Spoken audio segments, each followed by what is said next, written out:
Hi guys! What's up everyone? So for today's video, syempre kakatapos lang nating maligo. So medyo dry yung hair natin kasi tuyo na po. So wag natin kalimutan din mag-wear ng pomade. Alright? So hindi ko naman to pinopromote pero share ko lang sa inyo kasi nga ang kagandahan pag nandito tayo sa Online Business Academy, hawak mo talaga yung oras mo. So ganun kaganda kasi unang-una wala kang boss at hindi mo kailangan dito na may experience ka kasi nagsimula din ako dito na isang estudyante.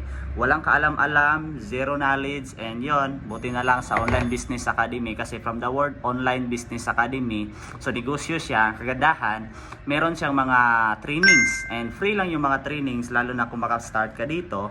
So walang ibang rason na hindi mo matutunan kasi nga may mga training na po and very basic lang. Actually natutunan ko lang siya, hindi man siya madali pero yon sa lahat ng mahirap ito yung pinakamadali. Kaya right now, isa na rin ako sa kumikita ng 6 digit na dito sa Online Business Academy at a very young age. Kaya ngayon kung nakita mo man ang video na to, well, ang kagandahan kasi dito, yung requirements mo lang is yung tinatawag namin na account ID.